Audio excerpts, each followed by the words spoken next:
Hello students, how are you. हमने अपनी पिछली क्लास में educational management and educational administration को बहुत डिटेल से जाना। एजुकेशनल मैनेजमेंट, एजुकेशनल एडमिनिस्ट्रेशन तब तक अधूरे हैं जब तक उसमें हम सत्ता को नहीं पढ़ लेते, जब तक हम अथॉरिटी को नहीं समझ लेते, तब तक हमारा वो कॉन्सेप्ट 100% क्लियर नहीं हो सकता। हमने अपनी पिछली क्लास में अथॉरिटी को भी थोड़ा बहुत चेक किया, देखा क्या होती है अथॉरिटी, किसको दी जाती है अथॉरिटी, किस तरह से इसका यूज़ होता है।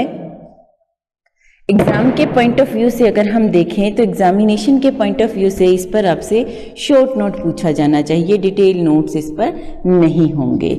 अथॉरिटी को हिंदी में सत्ता कहा जाता है। मैंने यहाँ डेफिनेशंस ली हैं। ये डेफिनेशन है पहली हेनरी फ्योल की। According to Henry Fayol, authority is the right to give order and the power of the enact obedience. क्या है authority? Authority right to give order, order देने की पावर होती है authority, and the power of enact obedience. और वो जो order दिया गया है, सिर्फ ऑर्डर देना सफिशिएंट नहीं है, उस ऑर्डर का हम यहाँ पर पालन भी करवाएंगे। पालन करवाना ही अथॉरिटी के अंतर्गत आता है। सिर्फ ऑर्डर देना नहीं आता है, उसका पालन किसी भी तरह से आप करवाइए, अधिकार पूर्वक कराइए, आज्ञा देकर कराइए, किसी भी तरह से जो उसका पालन करवाना है वो इसके अंतर्गत ही आता है। दूसरी डेफिनेशन हम करते हैं लुइस ई एलन की। Authority is the sum of the power. वही सेम बात यहाँ पर भी रिपीट हो रही है। अकॉर्डिंग टू एलन ये क्या है? ये एक सम ऑफ द पावर्स है। हर किसी के पास नहीं होती है अथॉरिटी, जिसके पास अथॉरिटी होगी ये पावर्स भी उसी के पास होंगी। And the rights interested to make possible the performance of the work delegated। क्या होना चाहिए? वर्क डेलीगेसी आ जाती है, मतलब जो भी काम हैं जिनको हमें अचीव करना है, जो हमारी ऑब्जेक्टिव्स हैं, जिन्हें हमें संभव बनाना है, उन शक्तियों को, उन सभी अधिकारों को यूज करना सत्ता कहलाता है। अभी हम इसको हिंदी में भी देख लेते हैं क्या होती है अथॉरिटी। उसी को हिंदी में हमने कन्वर्ट किया हुआ है यहाँ। सत्ता क्या है? निर्णय लेने में आदेश देने का अधिकार है। जब भी हम कोई निर्णय लेते हैं, निर्णय देने का अधिकार है ये, आदेश देने का अधिकार है ये।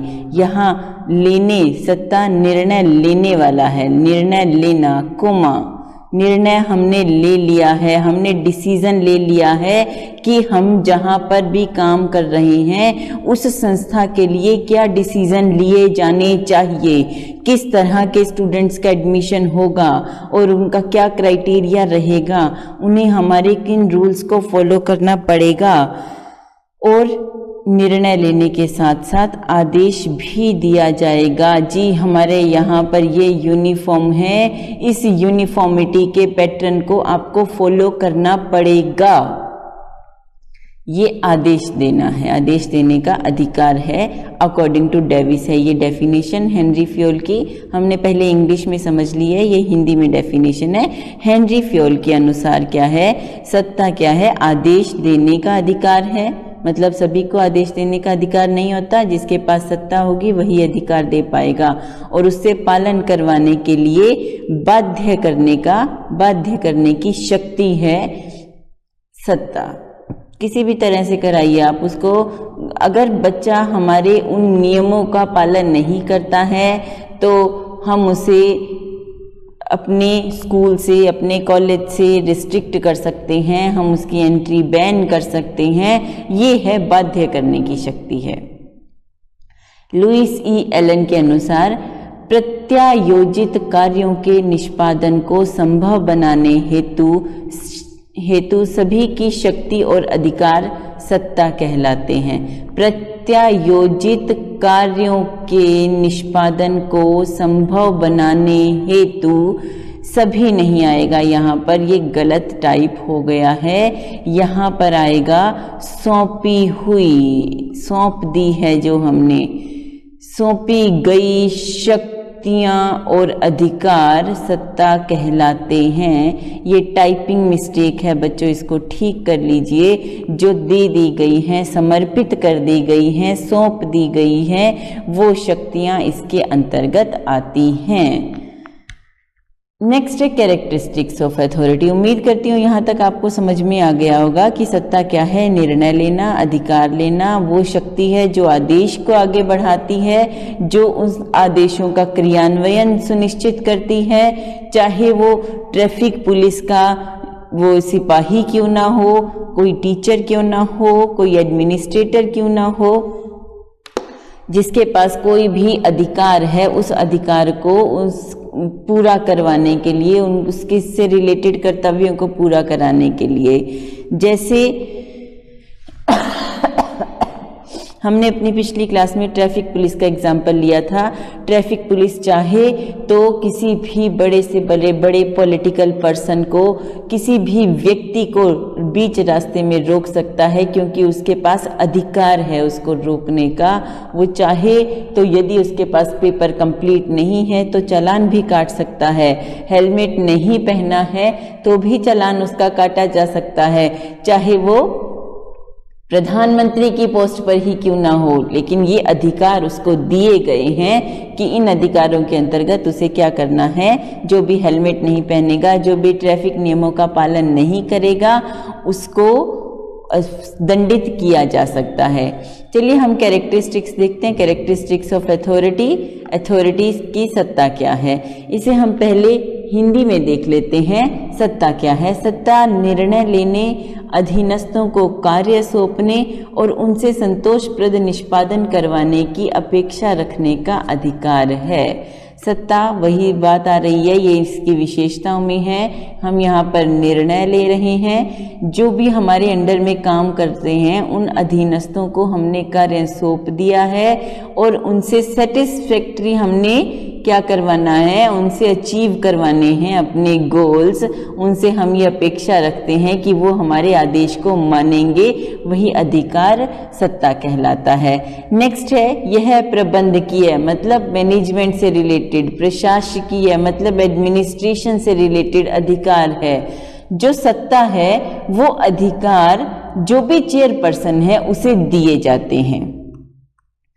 सबसे पहले प्रशासन, जो प्रशासकीय व्यक्ति है वो यह अधिकार सत्ता के अंतर्गत आपको देता है जब आपको चेयर सौंप दी जाती है। और ये मैनेजमेंट की हायर पोस्ट मोस्टली रहती है। इस तरह से हम क्या करते हैं, जो मुख्य व्यक्ति है उसके पास सत्ता है, वो इन सभी से अपना काम करवाने की शक्ति रखता है। जिसका प्रत्यायोजन मतलब होता है इस तरह से हम डिस्ट्रीब्यूट कर देते हैं, ऊपर से नीचे की ओर होता है। सत्ता के अभाव में प्रबंध असंभव है। मान लीजिए ये मैनेजर नहीं है तो कौन मैनेज करेगा सब कुछ, मैनेजमेंट कहाँ जाएगी, पॉसिबल नहीं है। इसलिए सत्ता के अभाव में क्या होगा, ये मैनेजमेंट पॉसिबल नहीं होगी। यही बात यहाँ पर हमने ये डिस्कस की है कि सत्ता के अभाव में प्रबंध जो है वो असंभव रहता है। इंग्लिश में देखते हैं हम इसको। Subordinate decision making author it has the right to entrust the task and expect them to perform satisfactory। वही बात है, क्या करना है हमें। सत्ता क्या कहलाती है, अपने अधिकार जो हैं वो हम क्या करेंगे, अचीव कराएंगे। हम डिसीजन लेंगे, अपने से जो नीचे के अधिकारी हैं उनको काम सौंपेंगे और उनसे क्या करेंगे, परफॉर्म करवाएंगे सेटिस्फैक्ट्री। हमें अचीवमेंट चाहिए, 100% अचीवमेंट चाहिए। नहीं हो रहा है तो हम ये जो नीचे के पर्सन हैं इनको हम चेंज करेंगे, क्योंकि इस व्यक्ति का काम है, क्योंकि इसके हाथ में सत्ता है तो इसका काम है कि जो अचीवमेंट है वो 100% होना चाहिए। It is a managerial and administrative authority. हम पीछे डिस्कस कर चुके हैं, मैनेजमेंट से रिलेटेड और एडमिनिस्ट्रेशन से रिलेटेड अथॉरिटी है which is delegated from top to bottom. इस तरह टॉप व्यक्ति के पास अथॉरिटी होती है, वो नीचे डिस्ट्रीब्यूट भी कर सकता है या अपने अनुसार उनसे कार्य भी करवा सकता है। थर्ड वन इज प्रबंधकीय। वही सेम बात यहाँ पर आ गई, हमने हिंदी में इसको कर लिया है। In the absence of authority management is impossible.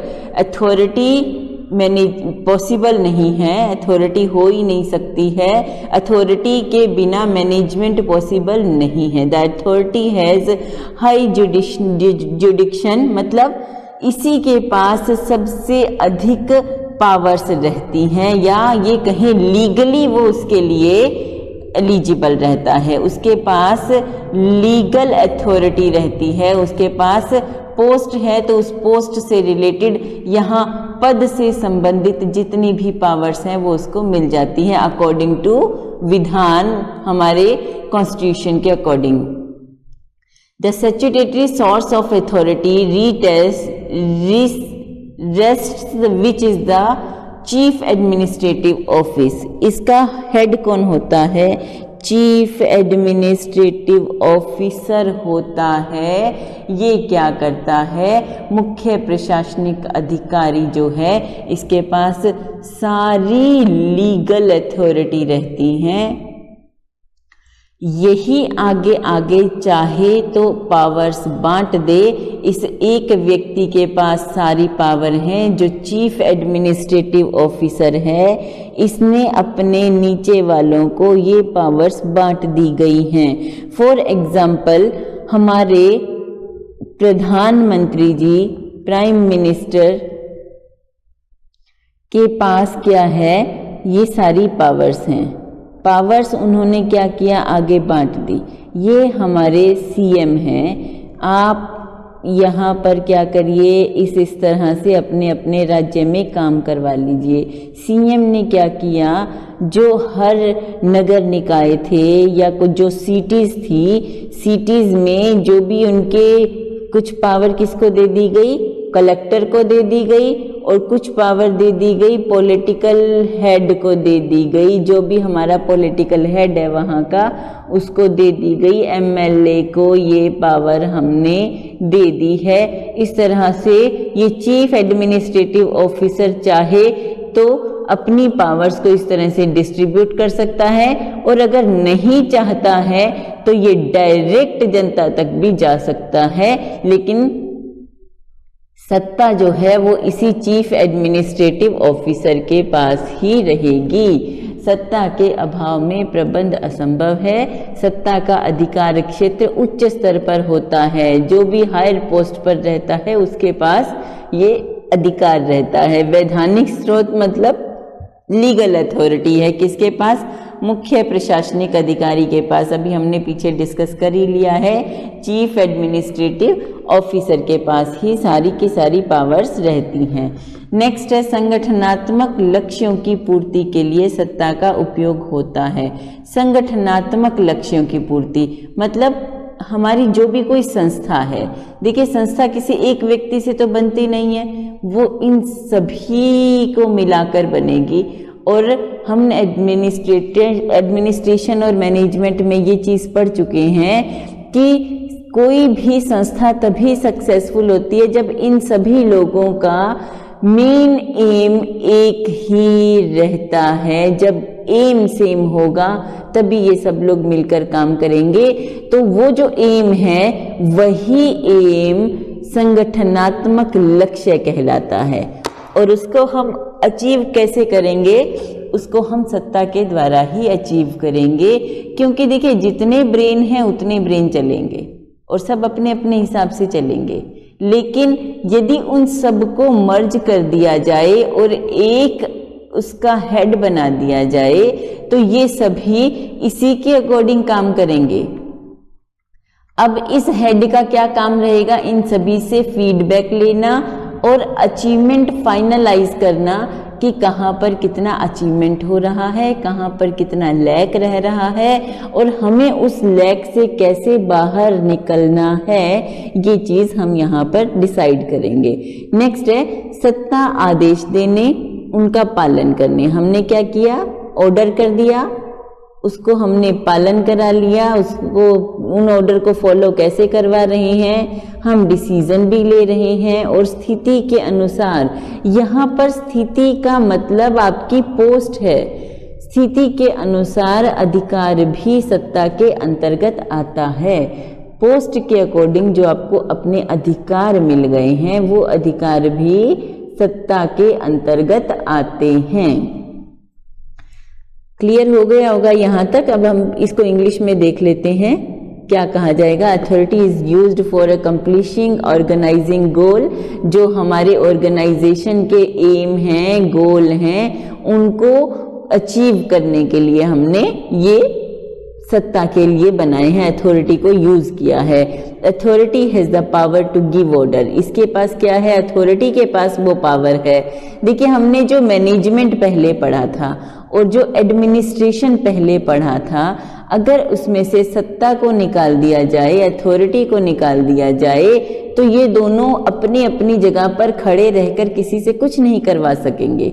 तो इसके लिए जरूरी है कि सत्ता को, अथॉरिटी किसी ना किसी को दे दिया जाए, कोई ना कोई ऑथराइज्ड पर्सन उनको यहाँ बिठाना ही पड़ेगा, जिसके उन्हें पावर देनी पड़ेगी, power to give order, order देने के लिए पावर देनी पड़ेगी और उनसे ओबे भी करवाना पड़ेगा। किस तरह से वो उन ऑर्डर्स को ओबे करते हैं, उनको पूरा करते हैं। राइट टू डिसाइड, अगर कुछ सही गलत हो रहा है, कुछ कहीं डिसीजन लेने की आवश्यकता है, तो हमें उसको राइट टू डिसाइड भी देना होगा, डिसीजन की पावर देनी होगी।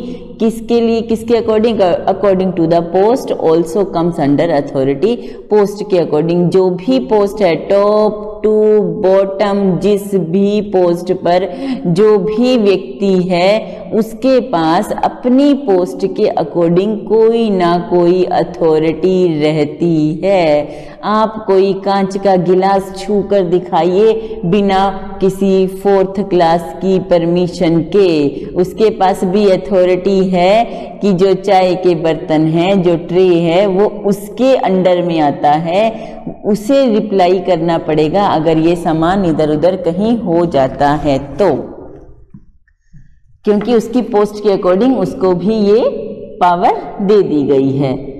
नेक्स्ट, यहां तक हमारी ये कैरेक्टरिस्टिक्स पूरी हो गई हैं, 7 कैरेक्टरिस्टिक्स हमने इसकी पढ़ ली हैं। हम इसके बाद पढ़ते हैं नेचर ऑफ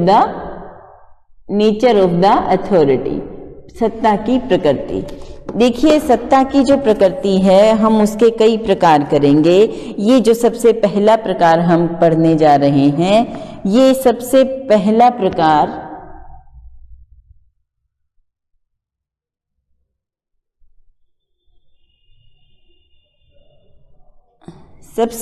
प्रकार इसका रहेगा परंपरागत।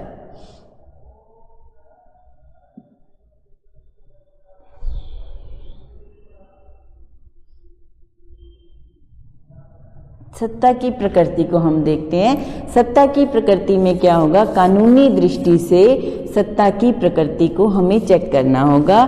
कानूनी दृष्टि से मतलब हमें कानून जो अधिकार दे रहा है, जैसे एक जज के पास जो अधिकार हैं, जो अधिवक्ता मतलब एडवोकेट के पास जो अधिकार हैं, वो कानून उनको अधिकार दे रहा है, आप अपना पक्ष रख सकते हैं। कानून उनको अधिकार दे रहा है इतने से इतने टाइम तक आप कोई भी इसके अनुसार अपना फैसला सुना सकते हैं। देखिए किसी को जीने का फैसला सुनाता है, किसी को मरने का।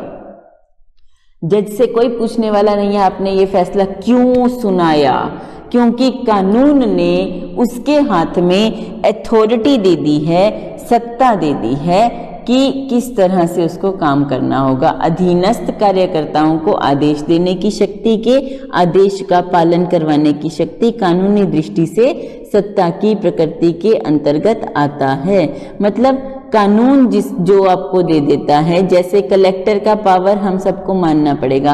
अभी हमारे शहर में लॉकडाउन लग गया है, रात का कर्फ्यू लग गया है। रात को 8 बजे के बाद आप सड़कों पर निकल कर दिखाइए तो ये कानून ने क्या किया है, उनकी पोस्ट के अकॉर्डिंग उनको अथॉरिटी दे दी गई है कि अगर कोई व्यक्ति बाहर निकलता है या आपने जो अभी डिसीजन लिया है आपको उस डिसीजन का पालन करवाना है। अब यहाँ आप बाध्य को भी बहुत अच्छे से समझ सकेंगे।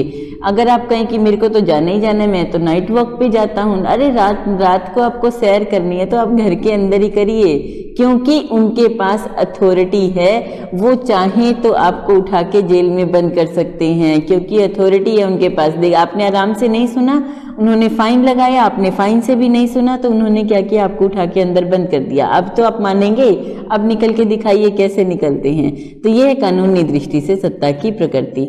नेक्स्ट है स्थिति की दृष्टि से सत्ता की प्रकृति। स्थिति की दृष्टि पद, सोपान मतलब पोस्ट। पोस्ट से जिस भी व्यक्ति के पास जो अधिकार आ जाते हैं वो स्थिति कहलाती है, पोस्ट कहलाती है। मान लीजिए आप कहीं एडमिशन लेने जा रहे हैं, आपके वहां पर ओरिजिनल डॉक्यूमेंट्स चेक हो रहे हैं।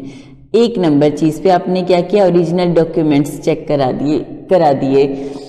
फिर आपने क्या किया, उसको टेस्ट को भी पास कर लिया, ठीक है, दोनों चीजें करा दी। आपके ओरिजिनल डॉक्यूमेंट्स यदि उनको सेटिस्फैक्ट्री नहीं लग रहे हैं, वो आपको एडमिशन नहीं देंगे और आप चैलेंज नहीं दे सकते हो, क्योंकि उस पोस्ट के अकॉर्डिंग उनके पास ये अधिकार है कि वो किसको एडमिशन देंगे और किसको एडमिशन नहीं देंगे।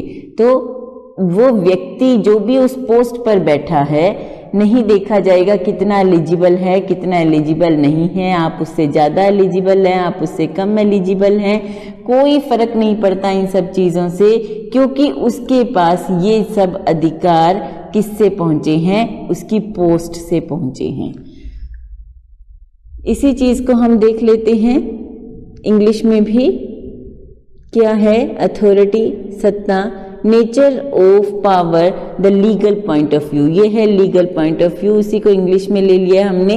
The power to get subordinate worker to obey the order, the power to give orders come under the nature of the power in the legal. मतलब इसकी प्रकृति क्या है, हम ये तीन तरह के ले रहे हैं। सबसे पहला हमने ले लिया कानूनी दृष्टि से और दूसरा हमने ले लिया स्थिति की दृष्टि से। Nature of authority, point of view, nature of power from the point of view, from the post, post आ जाना चाहिए था यहाँ पर, post of point of view, post के पॉइंट ऑफ व्यू से। The right obtain according to post, obtained in term of status. वही post के अकॉर्डिंग जो ऑर्डर दिया गया है उसको मानना ही पड़ेगा। प्रिंसिपल ने कह दिया ये फॉर्म भरना है तभी एडमिशन मिलेगा, बिना फॉर्म को भरे आपको एडमिशन नहीं मिलेगा, क्योंकि उसके पास पावर है। और तीसरा है व्यवहारिक दृष्टि से सत्ता की प्रकृति। व्यवहारिक दृष्टि मतलब practical term, the nature of power in practical term, that is the symbol or subordinate officer regulates his behavior according to the order of his superior officer without any review। बिना किसी रिव्यू के अपने superior officer की बात उसे माननी ही पड़ेगी। अर्थात प्रत्येक अधीनस्थ अधिकारी अपने उच्च अधिकारी के आदेशानुसार ही अपना व्यवहार बिना किसी समीक्षा के नियमित करता है। वाइस प्रिंसिपल की ड्यूटी अगर किसी हेड ने लगा दी है कि आज आप बच्चों को देखने के लिए गेट पर ही बैठेंगे, तो बिना किसी समीक्षा के, बिना उसे क्रिटिसाइज किए ये ड्यूटी पूरी करनी पड़ेगी। और मोस्टली इलेक्शन डेज में ऐसा ही होता है। उनको और किसी पर यदि फेथ नहीं है तो अगर गेट पर ड्यूटी लगानी पड़ेगी तो प्रिंसिपल या हेड किसी भी मेन पर्सन की ड्यूटी यहाँ पर लगा सकता है। और ये ड्यूटी इस व्यक्ति को बिना उसे क्रिटिसाइज किए पूरी करनी पड़ेगी। धूप है, गर्मी है, बारिश है, कुछ भी है। यहाँ पर वो अपनी पोस्ट नहीं देखेगा और इस ड्यूटी को पूरा करेगा। ये है व्यवहारिक दृष्टि से, प्रैक्टिकल पॉइंट ऑफ व्यू से ड्यूटी को पूरा करना। अपने सुपीरियर ऑफिसर को बिना किससे क्रिटिसाइज किए ये ड्यूटी उसे पूरी करनी ही पड़ेगी। इसके बाद हम इसके टाइप्स को पढ़ेंगे। टाइप